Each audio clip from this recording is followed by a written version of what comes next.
en Hechos no voy a coger un texto para hacer exégesis, sino que voy a hacer unos comentarios, pero los comentarios míos son muy responsables, no se preocupen. Entonces, vamos a hablar hoy acerca de las fortalezas de una iglesia. ¿Cuáles son las fortalezas de una iglesia? ¿Vieron? Porque yo sé que ustedes se pueden ubicar en el libro de los Hechos.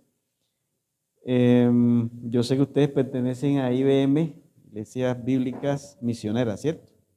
Así es, ¿cierto? Antes eran las iglesias bíblicas de Magdalena.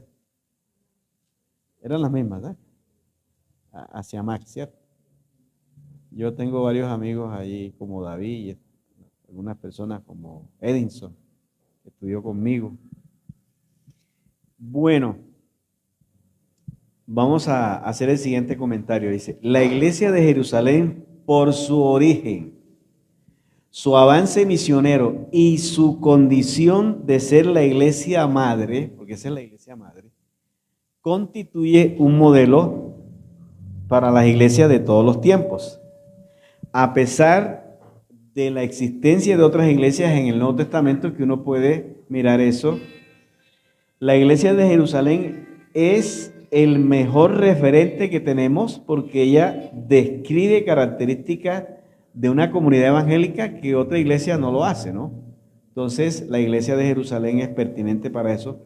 Por eso me parece que hablar de la fortaleza de una iglesia, el mejor referente que tenemos es la iglesia de Jerusalén. La iglesia de Jerusalén fue la comunidad a quien se le encargó de primera mano la gran comisión. Ella recibió de primera mano la gran comisión del Señor.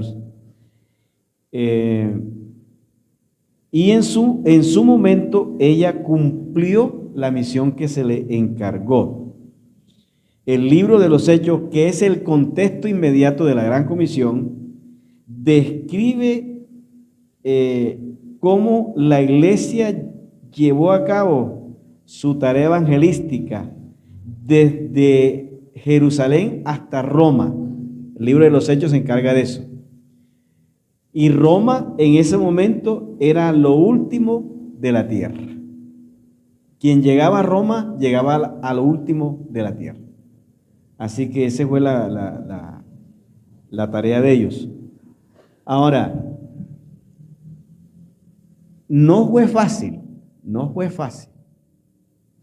La iglesia, ¿cómo llevó a cabo el encargo del Señor? La iglesia tuvo que luchar con 3 elementos difíciles para ella poder llevar a cabo su misión. En primer lugar, le tocó enfrentar el radicalismo religioso de Jerusalén. Y venga y les cuento lo siguiente. Después de la diáspora, o sea, de lo que es el judaísmo del segundo templo, año 200 antes de Cristo hasta el año 70 después de Cristo, es el periodo de el judaísmo del segundo templo. Ese judaísmo, después de la destrucción de Jerusalén, es el que cae en manos de todo lo que es la helenización que llevan a cabo Alejandro y después, cuando muere Alejandro, más que todo lo llevan a cabo los Ptolomeos en cabeza de Antíoco Epífanes. Incluso la Septuaginta es consecuencia de eso, es la traducción del hebreo al griego, porque la tarea es helenizar toda la cuenca del Mediterráneo, que todo el mundo hable griego y aprenda las costumbres griegas. Entonces, el judaísmo se expuso a eso. Pero hay un judaísmo que se radicaliza y se refugia en Jerusalén. Y este radicalismo, este judaísmo, se mete en una tarea de cuidar su tradición, su idioma, sus costumbres, su religión. Bueno, cuando aparece Jesús en el escenario histórico, ya ese judaísmo tiene mucha fuerza, más que todo representado en los fariseos. Y ese judaísmo nunca aceptó a Jesús ni lo recibió nunca, hasta el día de hoy, para que ustedes lo sepan, hasta el día de hoy. No quiere nada con Jesús. Ese judaísmo fue el que mató a Jesús. Y ese judaísmo, en el año 6 después de Cristo, la satrapía que estaba en Siria, que tenía bajo el control la Judea, le dio una orden a los judíos por sus tantas revueltas. Ustedes ni van a usar armas, ni van a hacer ejecuciones extrajudiciales. Si van a matar a alguien, tienen primero que consultarlo con el Estado romano, con el procurador romano. Entonces, para el tiempo de Jesús, nadie podía hacer ejecuciones a menos que Roma aceptara los argumentos del judaísmo al declarar una persona anatema, conforme a Deuteronomio 21, versículos 22 y 23, lo pueden leer allí. Cuando una persona se le declaraba anatema, se le condenaba como el maldito del madero. ¿Oyeron? Busquen el Deuteronomio 21, versículos 22 y 23. Y la persona se ejecutaba y debía morir con los pies no podía morir con los pies sobre la tierra, porque contaminaba la tierra que Yahvé les había dado a ellos. La noche que Jesús está ante el gran sumo sacerdote, el sumo sacerdote en el patio de Anás declara a Jesús el maldito del madero. ¿Oyeron? Y Jesús es ejecutado. Y todo el maldito del madero tiene que ser bajado antes que anochezca para que no contamine la tierra. Jesús es ejecutado como el maldito del madero. Pablo y el judaísmo de Jerusalén perseguía a los cristianos porque eran los seguidores del maldito del madero y ellos contaminaban la tierra. Había que disuadirlos. Ese judaísmo de Jerusalén, aparte de los apóstoles que no eran de Jerusalén, pero eran judíos de habla aramea o habla hebrea, más que todos los discípulos eran galileos, eran judíos de allí. Cuando se da el Pentecostés, ¿quiénes estaban allí en la ciudad cuando se da el Pentecostés? Los judíos de la diáspora.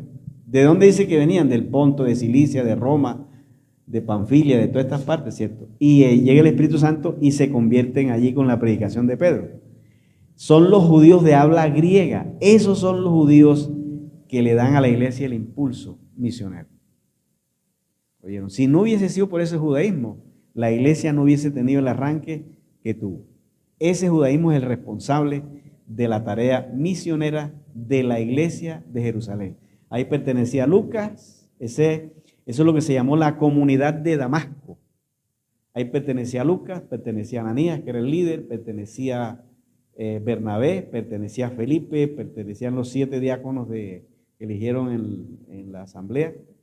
Ese es el judaísmo de la diáspora, el judaísmo que le da el impulso a la iglesia. Entonces, a este judaísmo es que persiguen los judíos de Jerusalén. Fíjense que usted va a Hechos capítulo 8, ¿a quién están persiguiendo? No están persiguiendo a los discípulos. Revise bien el texto para que se dé cuenta. Están persiguiendo a los judíos griegos, el judaísmo de Jerusalén. Entonces, la iglesia tiene que enfrentar ya desde allí el acoso del judaísmo radical de Jerusalén, que ve en la iglesia los seguidores del maldito del madero y hay que disuadirlos. Entonces, es la primer escollo que enfrentan la iglesia. Ahí matan a Esteban, acosan la iglesia, ellos se tienen que ir y la comunidad que más se fortalece es la de Damasco. Segundo escollo, en el año 44 mataron a Julio César, el rey de Roma. Año 44 antes de Cristo. Lo mataron unos generales, uno se llamaba Casio y el otro Brutus. El hijo de crianza de Julio César, llamado Octaviano, dijo que iba a vengar la muerte de su padre. Y se reunió y se unió con Marco Antonio o Marco Aurelio, el sátrapa de Egipto, marido de Cleopatra, y se unen los dos. Y en la batalla de Tesalónica derrotan a Casio y a Bruto y vengan la muerte de Julio César. 10 años después se enfrentan Marco Antonio y Octaviano. Se enfrentan. Y Octaviano derrota a Marcos. Él se envenena con Cleopatra y todo eso. Ustedes han leído la historia por ahí. Entonces, ¿qué pasa? Que Octaviano pasa a ser el único emperador, el rey, el emperador de Roma.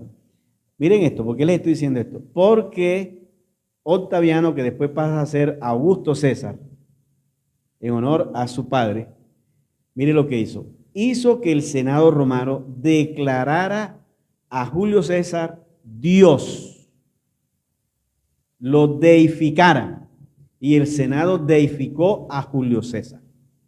Ahora, si Julio César es Dios, entonces, ¿qué queda haciendo Augusto César o Octaviano? Entonces, Octaviano es el Divo Filio, el Hijo Divino, el Salvador, el Señor, el Dios de dioses. Oigan eso. Dios del mar y de la tierra. Todos deben pagarle impuestos. El que pesque en el mar y saque peces debe pagarle impuestos a César, porque él es Dios del mar, Dios de la tierra. Todo el que siembra la tierra debe pagar impuestos a César.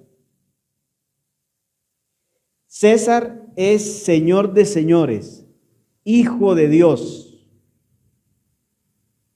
Salvador, Redentor. ¿Cómo le parece? En el tiempo de César, cuando se hablaba de Redentor, de dioses y Señor de señores, no se hablaba de Jesús, se hablaba de César. César era el Curios.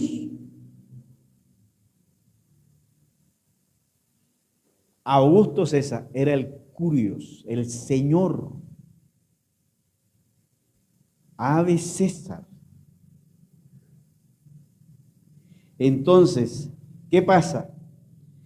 Roma tenía la religión organizada y hacía parte del sistema que mantenía la amalgama de los pueblos, la religión del Estado, donde César era Dios. Eso mantenía la estabilidad del Estado. El curio es César. Si se proclama a Cristo como el curio, es un atentado contra la unidad del Estado romano.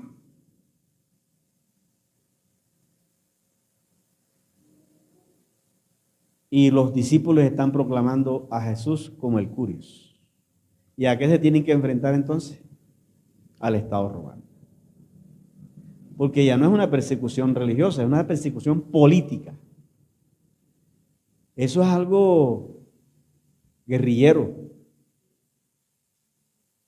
Proclamar a otro señor en el Estado romano. Cristo es el Curios. Entonces, ¿qué empezó a hacer el imperio? Perseguir a la iglesia. Perseguir a la iglesia. Que fue terrible. Entonces, ese es el segundo escollo que enfrenta a la iglesia. El tercer escollo que enfrenta a la iglesia, las herejías internas. Las herejías internas. La primera fue la de Cerinto, después entró el docetismo, el ebionismo, y la peor de todas, Arriano, el arrianismo. El arrianismo ocasionó 6 concilios en 8 años, en 8 siglos, para darle estabilidad a la iglesia. La iglesia tuvo que enfrentar todo eso. Oigan esto, oigan lo que les voy a decir. La iglesia que en el año 30 era un grupo de personas insignificantes, en el año 300, la iglesia era la religión oficial del Estado. ¿Cómo le parece? Por sobre todos. La iglesia era la religión. Después de casi 200 años, casi 300 años, la iglesia llega a conquistar el imperio. La pregunta aquí es cómo lo hicieron. Con semejantes adversidades. Bueno, para allá es que vamos. ¿Qué tenían ellos? ¿Cómo lo logran? ¿Por qué lo llevan a cabo? Con semejantes adversidades. Y como dijo San Agustín, la iglesia empezó con pescadores y después se llenó de doctores. Eran hombres simples. Y eso es lo que se llama en la teología del escándalo. O el escándalo de la teología. Nunca han oído eso, ¿no? ¿Qué quiere decir eso? Ustedes imagínense esto. Ustedes saben que la narrativa bíblica no describe lugares ni personas. Solamente describe la acción que se está dando. La Biblia nunca se pone a decir, no, que ese tipo era, que ese señor era blanco, era rojo, tenía pelito blanco, un suéter azul, ¿verdad? La Biblia no hace eso. Ni se pone a decir que era así. Ni la Biblia dice, no, el prado estaba así, los árboles así. La Biblia no hace esa descripción. Pero ustedes imagínense cómo era la corte egipcia. ¿Cuánto han visto los dioses de Egipto en las películas que presentan por ahí? Toda esa parafernalia donde está el faraón, una silla en oro allá, las guardias y todo. Y eso es espectacular ahí. Y se presenta, le dicen a Faraón que piden una audiencia. ¿Y quiénes son? Dos tipos. Uno con un zurrón y un palo, con unas alpargatas, todo lleno de polvo. El otro también. ¿Cómo le parece? Tipos pelús ahí, sin peluquearse, barbones. ¿Quién sabe cuántos días sin bañarse? Y se presentan allá, y hasta ese tipo con toda imponencia. Es Dios, porque en ese tiempo ellos eran unas epifanías. Dice, mire señor, que aquí hay unos señores pidiendo audiencia. ¿Quiénes son? A ver, ¿ustedes qué quieren? Dice uno de ellos, que nos dejes ir porque nosotros somos el pueblo de Dios. Oiga eso. Y el faraón dice, no, y bien, ¿qué es lo que ustedes están diciendo? Que nosotros somos el pueblo de Dios. ¿Cómo así? ¿Ustedes se la fumaron verde hoy o qué? ¿De quiénes son? Si yo soy Dios. Oye, esta gente está en oficio. Bueno, pónganle más oficio. No vengan a molestar aquí. Van a decir que son el pueblo de Dios. Ahora, eso es un escándalo. Pero ellos eran el pueblo de Dios. ¿Qué dicen ustedes? ¿Eran el pueblo de Dios, sí o no? Ellos eran el pueblo de Dios. Pero ahí eran un escándalo. 2000 años después salió otro pelú con unas alpargatas, un zurrón, también barbón, diciendo que era hijo de Dios, el hijo del carpintero, hijo de María, diciendo que era Dios. Otro escándalo. ¿Era Dios o no era Dios? Era Dios. Le voy a decir a ustedes en esta noche aquí, ustedes son el escándalo también. ¿Ustedes creen que ustedes son el pueblo de Dios? Si nosotros somos el pueblo de Dios, aunque la gente no lo crea.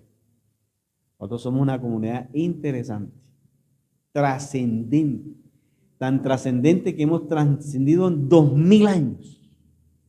Y aquí está la iglesia, en medio de la sociedad.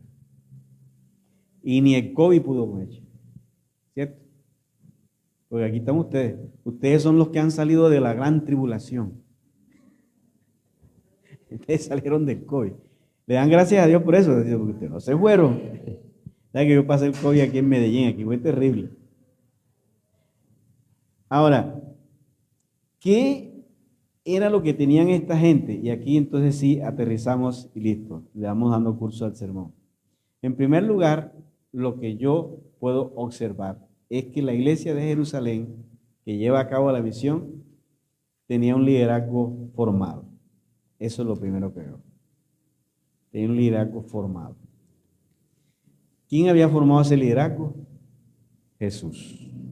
¿Cuánto demoraron los discípulos con Jesús? 3 años. Día y noche, oyendo y viendo. Como lo dicen ellos allí en Hechos 4, ellos lo dicen, Hechos 4:20, lo pueden leer. Dice que ellos estuvieron con él porque no podemos dejar de decir lo que hemos visto y oído. Oigan eso, lo que hemos visto y oído. 3 años con él, día y noche. Alguien hizo su tesis doctoral de allí. ¿Y sabe qué descubrió? Que 3 años con Jesús, día y noche, equivalen a un pregrado, a una maestría y a un doctorado hoy. 20 años de preparación. Quedaron tan preparados que Mateo escribió un libro. Juan también escribió un libro. Y toda la información que está ahí, ¿la recibieron de quién? De Jesús. ¿Estamos de acuerdo? O sea que este era un liderazgo formado. Jesús dejó un liderazgo formado. Ahora, quiero dejarles un detalle aquí. Miren, no solamente es la información, sino la formación que Jesús llevó a cabo en ellos. Yo quiero que vean Hechos capítulo 4, versículo 13. Entonces, viendo el denuedo de Pedro y de Juan, sabiendo que eran hombres sin letra y del vulgo, se maravillaban y les reconocían que habían estado ¿con quién? Con Jesús, Juan y Pedro. Ahora, yo les pregunto en esta noche a ustedes, ¿ustedes cómo conocen a Juan? ¿Como el apóstol de qué? El apóstol del amor, ¿cierto? ¿Por qué a Juan le dicen el apóstol del amor? Por la manera tan tierna como él trata en las cartas, hijitos, amados, el que no ama no ha conocido a Dios, y hay que perdonar y todo eso, ¿cierto? Entonces, ahora, ¿ustedes alguna vez han visto el pasado de Juan aquí en la Escritura? Se los voy a mostrar, para que vean, para que ustedes miren cómo se forma un discípulo. ¿Cómo se forma un discípulo? ¿Oyeron? No solamente con el discurso. Observen lo siguiente. Revisen conmigo estos textos de Juan. Marcos 3:17. Léanlo conmigo. Allí está Jesús eligiendo a sus discípulos. Y de Juan y su hermano es que él dice algo, del resto no dice, solamente de ellos dos. A Jacobo, hijo de Zebedeo, y a Juan, su hermano, hermano de Jacobo, a quienes apellidó Boanerges, esto es hijo del trueno. Eso no es gratis. Estos eran hombres de mal carácter, hijos del trueno. Eso es lo primero que encuentra Jesús. Y es que el discipulado es precisamente eso. El discipulado es reciclar gente, formarlos. Ahora lean capítulo 9, versículo 38, ahí mismo en Marcos. Mire qué dice Marcos, algo más de Juan. Versículo 38. Y Juan le respondió diciendo, Maestro, hemos visto a uno que en tu nombre echa fuera demonios, pero él no nos sigue y se lo prohibimos porque no era de la IBM.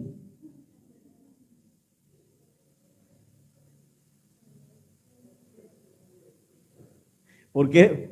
¿Cuál fue la única razón para prohibirle? ¿Ah? Porque no lo seguía. O sea, estaba utilizando la franquicia de ellos, pero no estaba con ellos. Este tipo no está pagando la franquicia. Oiga, miren, esto es ironía de Marcos. Si ustedes van al capítulo 9 atrás, cuando los discípulos están, que Jesús baja del monte, ¿cierto? atrás, cuando Jesús baja del monte en la transfiguración, ¿qué está pasando allá abajo? Cuando Jesús llega, ¿qué es lo que encuentra? Que le habían traído a los discípulos un muchacho endemoniado y ellos no lo habían podido, ¿qué? Liberar, ¿cierto? ¿Cierto? No lo han podido liberar. Entonces esto es una ironía. ¿Cómo es que los discípulos que andan con Jesús no pueden echar un demonio afuera? Y este desconocido, que no se sabe quién es, porque no dan el nombre, está echando demonios afuera. ¿Cómo es que los de la franquicia no están pudiendo y este sí? Y mucho cuidado con eso, cuando otro echa el demonio afuera y nosotros no. Porque podemos decir que eso no es de Dios si no lo hacemos nosotros. Si lo hacen los católicos, podemos decir que no, que eso no es de Dios. Mucho cuidado con eso. Que Dios no lo tiene hipotecado a nadie. Ni le pertenece a la IBM, ni le pertenece a la IS donde yo pertenezco. Dios no se lo hipoteca a nadie. Entonces, ¿cuál es la única razón que dice Juan? Dice, no nos sigue y se lo prohibimos. Él creía que Jesús lo iba a aplaudir. Eso dice, ¿y por qué haces eso? Juan, el que no es contra mí, conmigo es. ¿Listo? O sea, ¿qué muestra Juan aquí? Que es un hombre sectario, ¿cierto? Sectario. De mal carácter, es sectario. Ahora sigan, capítulo 10, de ahí de Marcos. Versículo 35, porque Marco le gusta criticar a los apóstoles. Como él no fue, Marco no fue apóstol de Jesús. Para Marco, Jesús escogió lo peor. Entonces Jacobo y Juan, versículo 35, hijos de Zebedeo, se le acercaron diciendo, Maestro, queríamos que nos hagas lo que pidiéramos. Él les dijo, ¿qué quiere que os haga? Ellos le dijeron, concédenos que en tu gloria, porque ellos pensaban que iba a empezar a reinar en Jerusalén, nos sentemos el uno a tu derecha y el otro a tu izquierda. ¿Cómo le parece? Sacaron a Pedro olímpicamente, porque Pedro andaba con los tres, ¿cierto? Y sacaron a Pedro olímpicamente.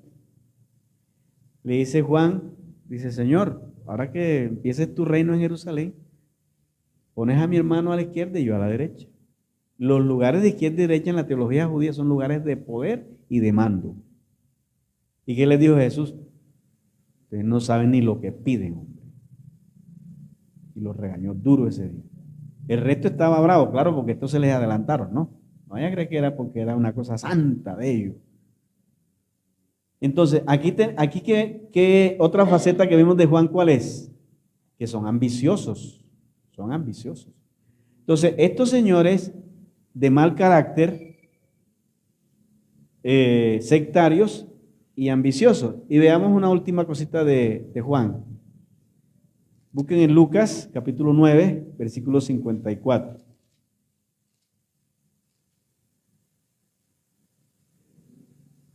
Jesús venía bajando del norte, iba hacia el sur, a Jerusalén, y el camino más corto era pasar por Samaria, porque si no tenía que dar la vuelta por Perea. Pero ¿qué hicieron los samaritanos ese día? No lo dejaron pasar, tenían que dar la vuelta. Y mire lo que hace Juan. Viendo sus discípulos Jacobo y Juan, dijeron, Señor, ¿quieres que mandemos que descienda fuego del cielo como hizo Elías y los consuma? Oiga, qué bárbaro. ¿Se acuerdan cuando Elías? Los soldaditos que fueron a buscar a Elías, acá que los mandó y Elías estaba por allá en un cerro. Y entonces los soldados llegaron y le dijeron, hey, profeta, el Señor está contigo, venimos para que acompañes al rey. Y él dijo, si yo soy siervo del Señor, que descienda fuego. 50 quemó ese. Después llegó otro pelotón de 50. ¡Hey, profeta! Que baje para que vayas con nosotros. Si yo soy varón de Dios, que descienda fuego del cielo. Otros 50. Llevaba ya 100 quemados. Ya después llegó el otro y dijo, un momentico, espérate. Lo que quieren es que tú vayas a hablar con acá, nada más. Pero espera, cálmate, cálmate.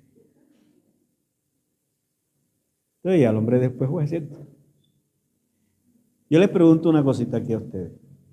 Ustedes y yo, ustedes que son paisas y yo soy costeño, yo les pregunto, sean sinceros, ¿ustedes alguna vez han querido tener fuego para quemar a alguien?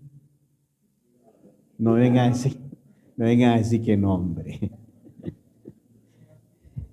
Pregúntele a mi mujer si alguna vez ha querido tener fuego para quemarme a mí. ¿Cierto?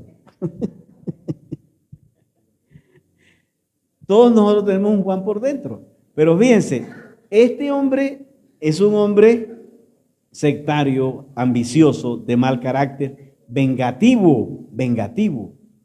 Ese es Juan, ese es el apóstol del amor. Pero ¿qué pasó con ese hombre? ¿Qué fue lo que pasó? Aquí está, vuelvan a Hechos. Su relación con Cristo le cambió su vida, lo transformó. Vuelvan a Hechos 4:13 para que se den cuenta. A mí me gusta mucho y aquí quiero hacer énfasis en esto. Entonces, viendo el denuedo de Pedro y de Juan, sabiendo que eran hombres del vulgo, o sea, hombres ordinarios y sin letras, les reconocían, ¿qué cosa? Que habían estado ¿con quién?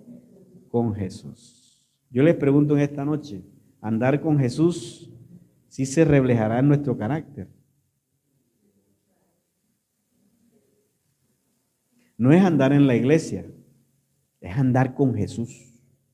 Porque hay gente que tiene 20 años de estar en la iglesia, no se parece en nada al Señor a veces. Es andar con Él. Y así se forma un discípulo. Y de paso les digo aquí, bueno, como yo siempre estoy predicando a los pastores, el reto más grande de un pastor no es que tenga la iglesia más grande, ni que tenga el mejor carro, ni que tenga los hijos estudiando en el mejor colegio. Ese no es la meta de un pastor. El reto de un pastor es decir lo que le dijo Pablo a los Corintios: imítenme a mí como yo a Cristo. O sea, Pablo se atrevió a decirle, si hacen como yo, han hecho como Cristo, porque yo me parezco a Cristo. Modelarle a ustedes a Cristo es la tarea mía y la del pastor suyo. Y ustedes vean en nosotros a Cristo. Y en ustedes también vean a Cristo. Porque ¿dónde más va a ver la gente a Cristo si no en usted? Nunca le diga a nadie, no me mire a mí, mire a Cristo. Ese es el mensaje más torpe que hay. Yo le tengo que decir a la gente, míreme a mí, para que vea a Cristo. Modelar a Cristo. Eso fue lo que hizo Jesús. Estaba escuchando una historia de un misionero que lo mandaron, una iglesia aquí en Colombia, lo mandaron a una comunidad, a una población donde no habían cristianos, y él vivió allí 2 años, pero nunca evangelizó a nadie. Oigan eso. Después lo mandaron a buscar y lo trajeron y mandaron otra pareja. Cuando la otra pareja llegó allá, esa sí empezó a evangelizar. Y vamos que el que llegó ahora les empezó a hablar de Cristo. ¿Y sabe qué le dijo la comunidad? Pero esa persona que usted describe vivió aquí con nosotros. Todo lo que usted está diciendo, esa persona vivió aquí 2 años con nosotros. ¿Cómo así? Sí, la persona que se fue. Y la gente procedió a conocer al Señor. Así hacía San Francisco de Asís. Los discípulos le dijeron, maestro, vamos a evangelizar hoy. Y dice, vamos pues. Y salieron por la ciudad y la atravesaron de un lado al otro y regresaron en la tarde. No le hablaron a nadie.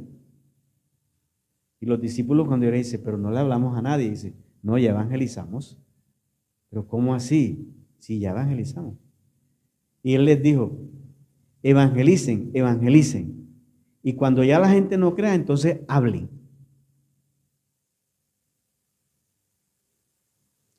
Para buen entendedor, el Papa Juan Pablo II, el cual yo aprecié mucho, afectó a la iglesia hasta el día de hoy, hasta la iglesia evangélica la afectó, dijo esta palabra. Hay un documento del que se llama el documento de Santo Domingo, un discurso que él dijo en Santo Domingo en la convención episcopal. Hay una palabra que dice: mira cómo vives, porque puede ser el único evangelio que lee tu vecino.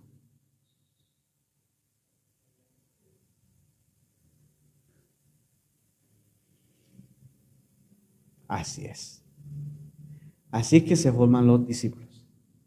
Jesús los formaba solamente. Entonces, el liderazgo de la iglesia primitiva era un liderazgo formado. Y ya quiero ir terminando con ustedes, porque he alargado mucho el discurso. Espero que nadie se vaya a caer del balcón. Este liderazgo también era un liderazgo lleno del Espíritu Santo. En Pentecostés, Jesús, ¿qué les dijo a este liderazgo? Esperen allí hasta que el Espíritu Santo venga sobre ustedes, ¿cierto? Y el Espíritu Santo hizo a este liderazgo muy solvente. Y en tercer lugar, era un liderazgo colegiado. Cuando se presentó la primera dificultad de que los griegos discriminaban, de que los hebreos discriminaban a los griegos, y se formó la murmuración, ¿sabe qué hicieron? Los 12 convocaron a la asamblea. Los 12. Era un liderazgo colegiado. ¿Vieron? Y qué bonito cuando en la iglesia tenemos al pastor, pero tenemos un liderazgo colegiado. O sea, que el pastor solo no toma las decisiones. Yo soy de una denominación donde tenemos el cuerpo de ancianos que coadministra conmigo. Y tenemos el grupo de diáconos. Yo los involucro a todos. Yo nunca tomo una decisión solo. ¿Por qué? Porque ahí me cuido yo también. Porque si yo tomo la decisión solo y me equivoco, me la cobran a mí. Si la tomo con ellos, nos echan la culpa a toditos. Si va mal la cosa, ¿cierto? Entonces, este es un liderazgo que es un liderazgo colegiado, que comparten la decisión entre todos. Dice que los 12 reunieron a la multitud. Era un grupo, no era una persona. Yo no sé qué clase de gobierno tienen ustedes, si es episcopal o si es congregacional o si es presbiteriano, que son las 3 clases de gobierno de la iglesia, ¿no? El gobierno presbiteriano es donde la unidad de gobierno son los ancianos. El gobierno congregacional es donde la asamblea es la unidad de autoridad. ¿Ese gobierno lo tienen ustedes? ¿Cierto? Bueno, el congregacional. Y aquí entonces se forman los líderes. ¿Por qué? Porque nosotros compartimos el trabajo con todos. Me disgustó mucho ahora que están dirigiendo, que veo personas de edad, señores, tocando el bajo, porque uno acostumbra a ver a los pelados tocando el bajo, ¿cierto? Pero ya una persona como el hermano con el bajo, y uno se da cuenta, hombre, aquí participan todos, ¿cierto? No hay edad para participar. Y qué bonito es eso.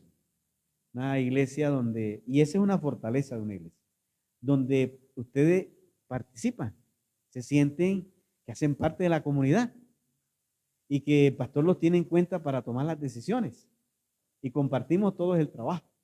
Eso es interesante. Entonces, este liderazgo era un liderazgo colegiado.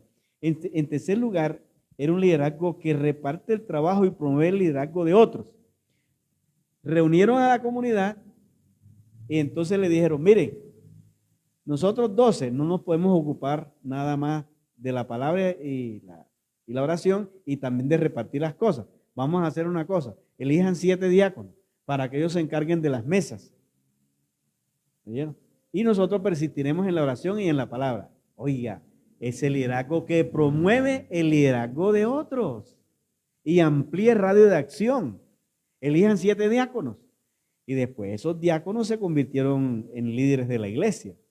Y es que ahí empieza el liderazgo de ustedes en las mesas, ¿vieron? En la diaconía. Porque la palabra diácono, que Eso es lo que traduce, servir en las mesas. Y yo creo que un buen líder primero se forma en las mesas. ¿Vieron? No tanto en el escritorio, sino en las mesas, sirviendo. Entonces, es un liderazgo que comparte con los demás, la amplía. Y en tercer lugar, es un liderazgo solvente. Oiga eso, solvente. ¿De qué manera? Ven y les digo. En primer lugar, ¿qué hacen? En el capítulo 1, ¿quién se ahorcó? Judas. ¿Qué hacen en el capítulo 1? Nombran a Matías en reemplazo de Judas. Porque los fracasos momentáneos de un líder no van a detener el desarrollo de la iglesia. Usted puede ser muy importante, pero usted lo podemos reemplazar, porque la iglesia no se puede detener. ¿Estamos de acuerdo? Usted es importante, pero no indispensable. Judas se ahorcó, lo reemplazaron y vamos para adelante. Usted es importante aquí, sí, pero no indispensable. No se equivoque. No crea que si usted se va a acabar esto. Esta es la iglesia del Señor. Si usted se va, nombramos a otro. ¿No dicen amén? Eso es un liderazgo. Eso, no nos vamos a poner a llorar aquí porque el otro se va. Entonces, otra cosa. ¿Por qué un liderazgo solvente? Convierten un problema en una oportunidad. Miren el capítulo 6. Capítulo 6. ¿Cómo empieza el capítulo 6? Con un problema. ¿Cierto? Con un problema. ¿Cómo termina esa sección en el versículo 7? Tan diferente, ¿cierto? O sea, ¿cómo este liderazgo, el problema que se presente, lo convierten en una oportunidad? El problema que está en el versículo 1, ya en el versículo 7, es una bendición. La iglesia está creciendo. Ese es un liderazgo solvente que no se confunde, no se detiene de pronto a murmurar también, sino dice, bueno, busquemos la solución a esto. Ahora, es un liderazgo que no se pone a decir, bueno,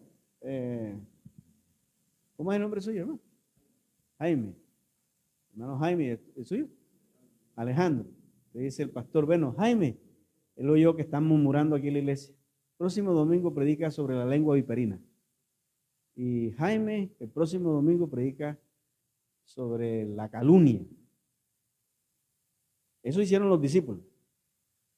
Un problema no se ataca así. El púlpito no se toma para atacar los problemas. Los problemas se arreglan allá.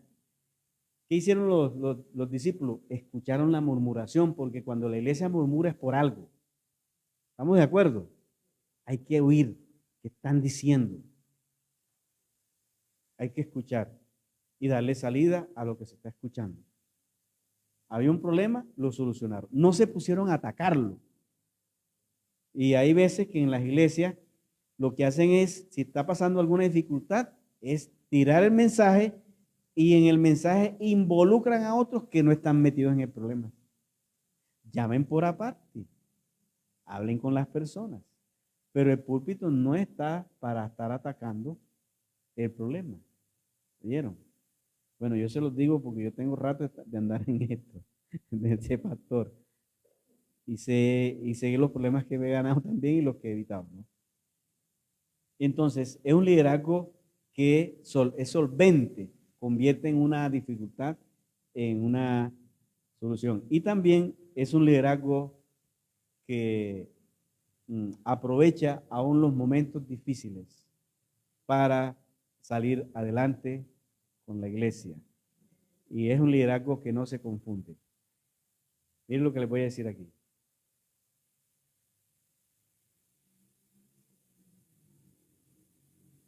Aquí en el capítulo 7 de Hechos, Hay un evento doloroso. Esteban, después del discurso, lo llevan y lo apedrean. Y lo matan. Esa es una narrativa ahí que está. Eso lo hace Lucas para enseñarnos.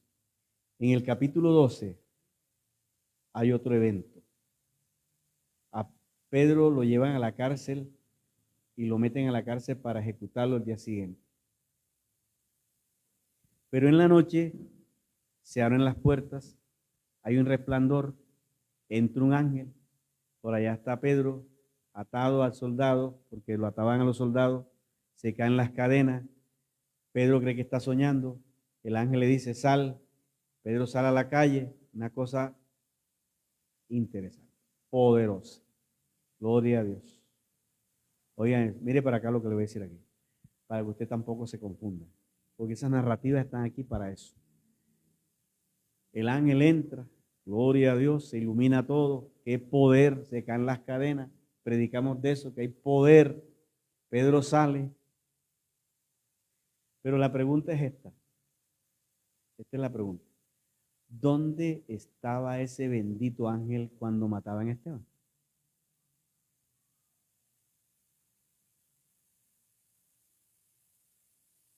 A ver, ¿dónde estaba? ¿O es que acaso este es menos hijo de Dios que este? ¿Por qué a este le dan piedra y nadie aparece? Porque este que está en la cárcel hay semejante espectáculo y despliegue de poder. ¿Qué fue? La pregunta es esa, ¿no? Para nosotros. Y eso es bueno que nosotros meditemos.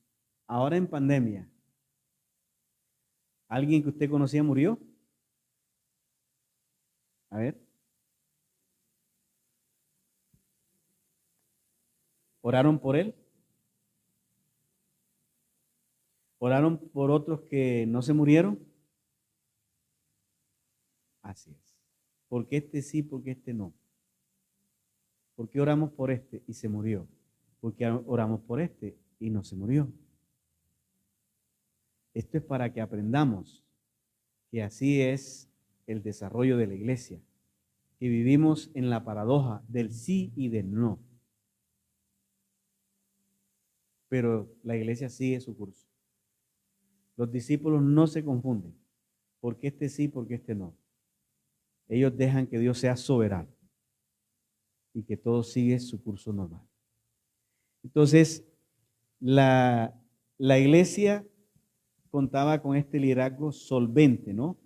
Preparado y que es un liderazgo que es colegiado, que reparte su trabajo. Y por último, capítulo 1, versículo 8. ¿Qué más tenía esta iglesia? Tenía una hoja de ruta.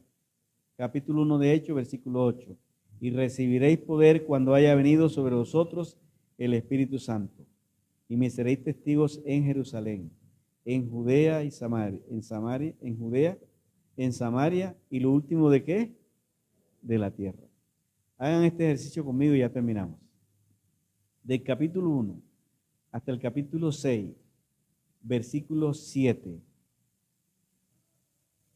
Hasta allí llega toda la obra en Jerusalén. Mire cómo hace el autor bíblico. Cierra los relatos. Y crecía la palabra del Señor y el número de los discípulos se multiplicaba grandemente en Jerusalén. También muchos de los sacerdotes obedecían a la fe. Ese es Jerusalén. Listo. Ahí termina la sección de Jerusalén. Arrancamos para Judea y Samaria. Vayan al capítulo 9, versículo 31. Otra vez hace el autor bíblico lo mismo. Cierra con un resumen nuevamente. Entonces las iglesias tenían paz por toda Judea, Galilea y Samaria, y eran edificadas andando en el temor del Señor, y se acrecentaban fortalecidas por el Espíritu Santo. Aquí se termina la tarea de Judea y Samaria. Y ahora arrancan ¿para dónde? Para lo último de qué? De la tierra. ¿Y a dónde termina el libro de Hechos? en Roma, que es lo último de la tierra. Esa era la hoja de ruta. Primero Jerusalén, después Judea y Samaria, y por último, lo último de la tierra. Entonces, ¿cuáles son las fortalezas de esta iglesia? Primero, un liderazgo formado, ¿cierto? Un liderazgo formado. En segundo lugar, ¿qué más tenemos? ¿Sí se acuerda? Un liderazgo formado, colegiado, solvente, ¿no? ¿Cierto? Liderazgo solvente. Entonces, lo que tenía esta iglesia era un liderazgo, tenía una hoja de ruta, y por último, a mí se me estaba pasando esto, y perdonen que tenga que decirle esto. La iglesia de Jerusalén tenía 3 enfoques bien definidos, y quiero que ustedes los tengan pendientes. En primer lugar, tenía un enfoque hacia el mundo, a través de la evangelización y el servicio. El enfoque al mundo lo llevaban a través de la evangelización y el servicio. La evangelización la llevaron a cabo en el templo, en las casas, en los caminos, en las cortes, ante los verdugos. Lo hicieron ante multitud de grupos pequeños, en familia, en centros religiosos, en centros de educación, a través de apología, toda clase de personas, artesanos, soldados, autoridades, religiosos, filósofos, reyes, príncipes, esclavos, rameras, presos, ricos, pobres, campesinos, amos, doctos, indoctos, comerciantes, pescadores y gente de toda clase, cultura e idioma. De esta manera cumplían su identidad de ser embajadores del reino en todas partes. Ellos aprovechaban cualquier momento y cualquier espacio. Los discípulos se convencieron que Cristo era el reino presente y tenían que compartirlo con los demás. Entonces ellos tenían un enfoque bien definido hacia afuera. En segundo lugar, tenían un enfoque hacia adentro, hacia la comunidad. Compartían la comunión, el pan, las oraciones y vivían en comunión. Entonces fortalecían las relaciones entre ellos. Y dice, así que los que recibieron su palabra fueron bautizados y se añadieron aquel día como 3,000 personas y perseveraban en la doctrina de los apóstoles, en la comunión unos con otros, en el partimiento del pan y las oraciones. Oiga eso. Y todos los que habían creído estaban juntos y tenían en común todas las cosas y vendían sus propiedades y sus bienes y los repartían a todos según la necesidad de cada uno.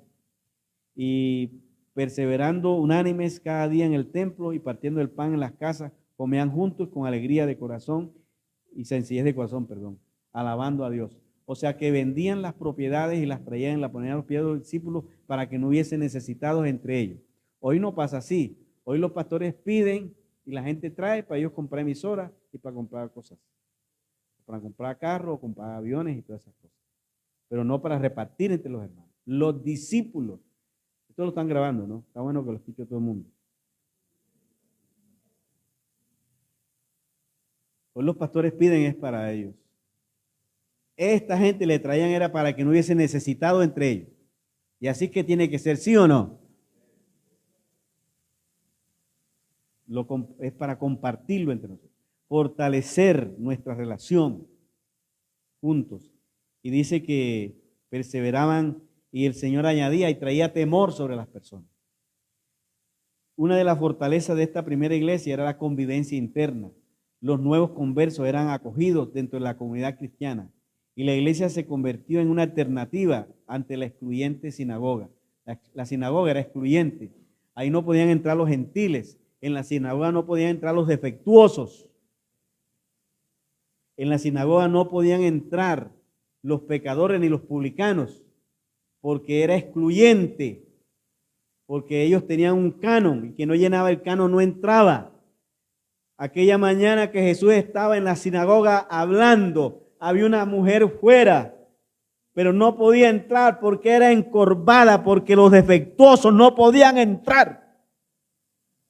Y él se bajó de allá y vino donde estaba ella. Qué belleza, yo me erizo con eso. Ella no podía entrar, no tenía acceso a la comunidad evangélica o a la comunidad religiosa. Y él se bajó de allá y vino donde estaba ella. encorvadita, y la enderezó. Y le dijo, entra.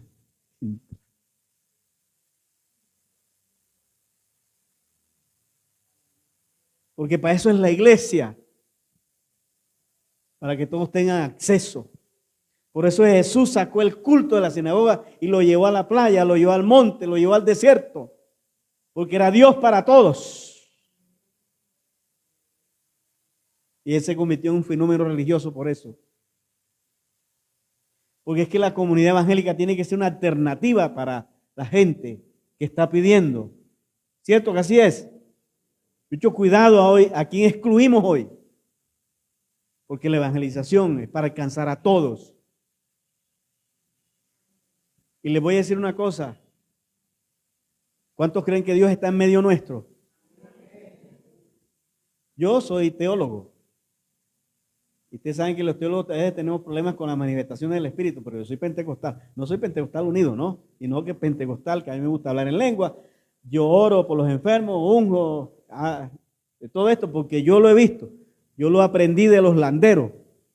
Papá de mi hermana que está aquí, que es uno de los padres de la IEC, del avivamiento que hubo en Santa Fe, allá en Corozalito.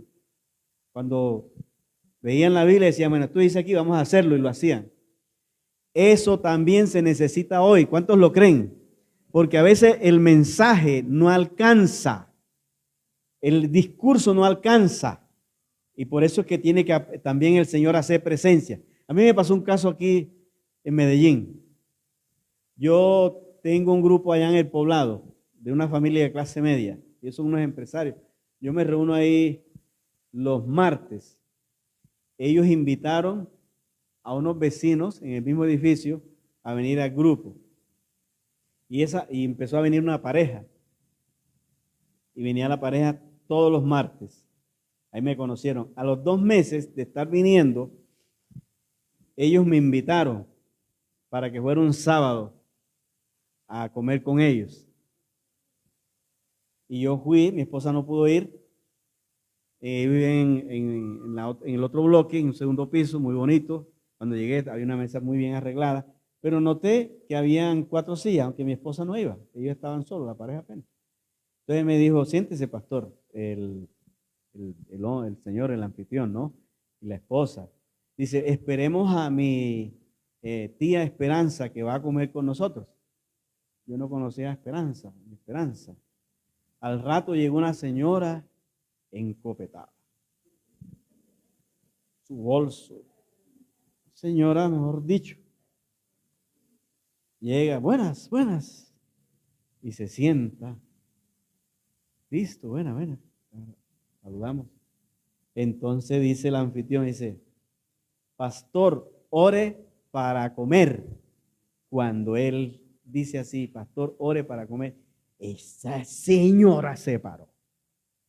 Y dijo, yo nunca he comido con protestantes. Yo soy católica, apostólica y romana. Y Humberto se llama él. Humberto,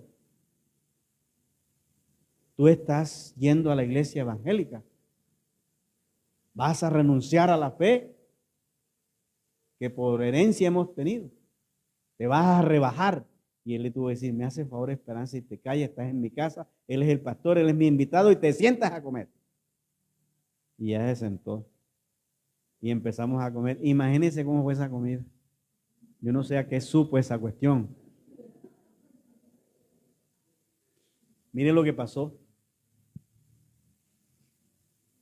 El martes, eso fue el sábado, el martes me llamaron que el hijo de Humberto, Tomás, de 18 años, que está estudiando aviación, estaba en el Santa Fe, en el Centro Comercial Santa Fe, y se quedó sin piernas. Y tuvo que irlo a recoger en una ambulancia y llevarlo a las Américas. El miércoles voy yo allá a las 10 y encuentro a Tomás en una cama. El papá lo levantó, lo cargó y lo puso al lado mío en una silla. Y la verdad es que me dio mucho dolor verlo así. Yo, bueno, empecé a orar por él. Después otra vez lo puso allá. Al rato llegó la pareja de donde yo hago el grupo. Son unos paisas. Llevó con la esposa. Dice el paisa, oiga, pastor, vamos a orar por Tomás para que camine. ¿Acaso Dios no tiene poder para ponerlo a caminar? Usted sabe que uno, pastor, a veces las ovejas tienen más fe que uno. Y en el momento que él está en eso, entra doña Esperanza.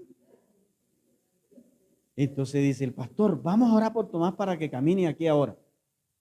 Y yo, Dios mío, y si no camina esta señora, peor todavía. Y yo asustado.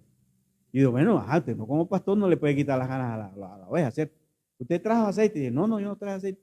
Bueno, yo sí traje. Venga, y va con la esposa y Tomás, siéntate aquí. Y le puso aceite en la rodilla y empezó en el nombre de Jesús y empezó a sobarle la pierna en el nombre de Jesús. Y lo cogió por la mano, camina Tomás, camina en el nombre de Jesús. Y empezó a caminar Tomás. Y Tomás empezó a caminar. Y en la tarde le dieron de alta a Tomás. Buenecito. Yo estaba penado, porque no, yo estaba orando, pero con la mano lejos así. Digo, si no pasa nada, yo no he hecho nada. Ese día aprendí yo. El domingo estoy yo en el púlpito. Entonces ya estábamos en el local ahí frente a Macro en San Juan. En un local grande ahí. Habían 4 naves. En la nave de la izquierda, dígame quién estaba. Doña Esperanza.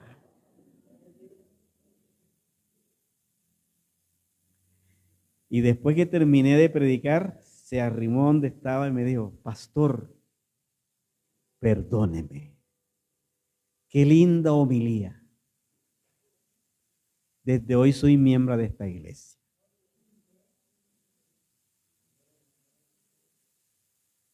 ¿Se dan cuenta que también en la misión es necesario que Dios obre?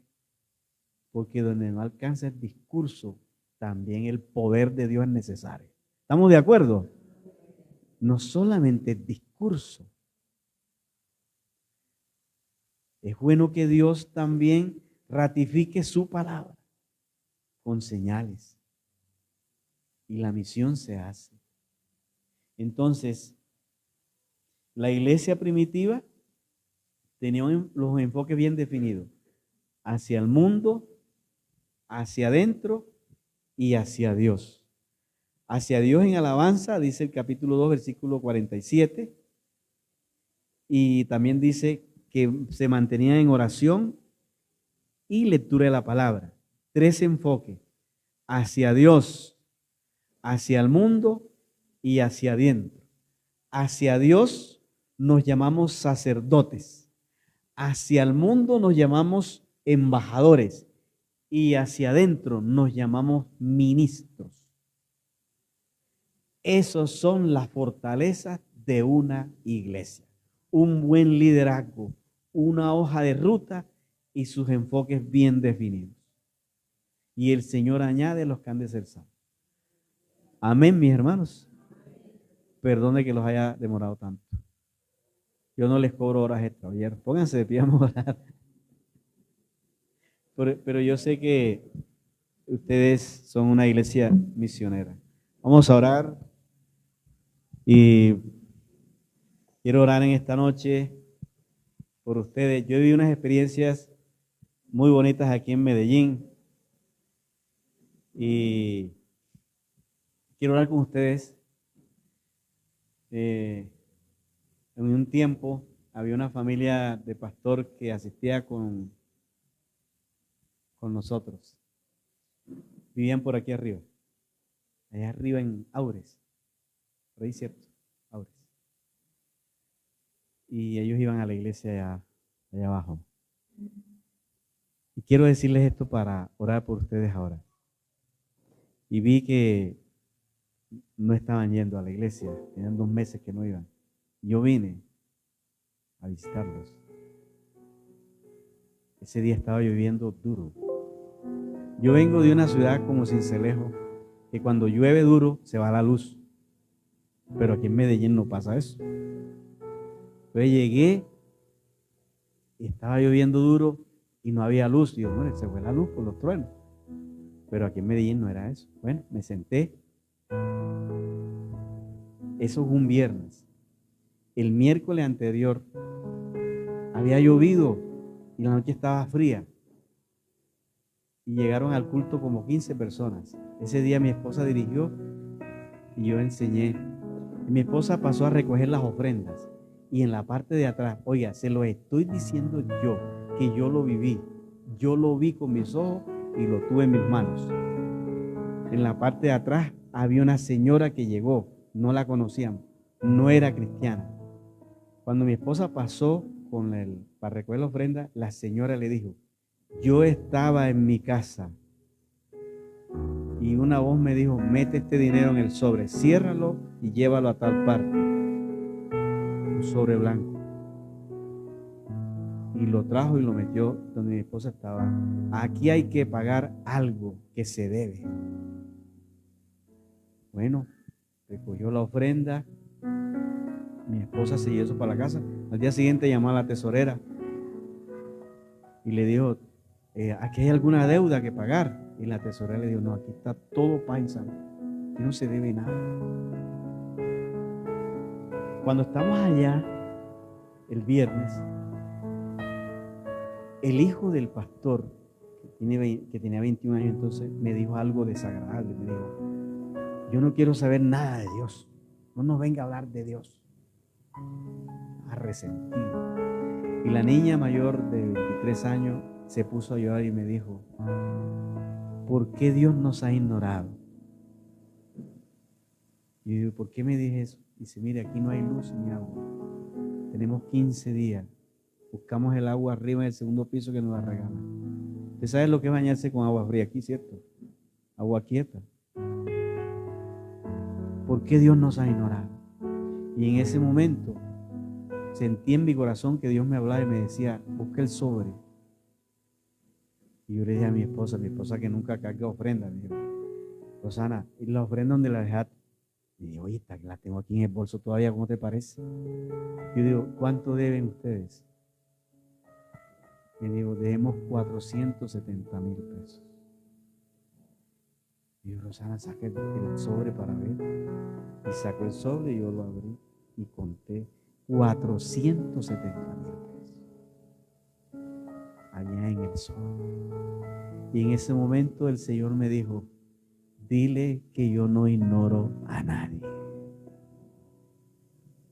Yo no ignoro a nadie. Y a ustedes les quiero decir en esta noche, Él no los ignora a ustedes tampoco. ¿Quieren orar? ¿Oramos? ¿Tiene alguna petición? Yo quiero orar por usted. ¿De acuerdo? ¿Tiene una petición ahora? Oremos. Y yo sé que Dios no ignora a nadie. Ore conmigo. Padre Celestial, tú eres nuestro Señor, nuestro Dios. Tú no ignoras nada de nosotros. Tú conoces todo. Ahora te pido, Señor, por cada familia que está aquí, por cada persona, cualquiera que sea la necesidad, sea económica, sea familiar, sea laboral, de cualquiera que sea, Señor. Así como sanaste, Señor, a Tomás, así como obraste en la vida de esta familia, pensando que ellos los ignoraban, obra también en esta noche. Bendice esta iglesia, bendice al pastor y al liderazgo y a toda la comunidad evangélica que se reúne aquí. Gracias, Señor. Ahora te pido por la salud de todos los que están aquí en esta noche. Que tu Espíritu Santo obre en una manera especial. Y ahora en la Santa Cena, a través de este pan y de esta copa, recibamos la sanidad de nuestros cuerpos. Gracias te damos en el nombre de Jesús. Amén, Señor, y amén. Mis hermanos, que el Señor les bendiga. Muchas gracias por su paciencia.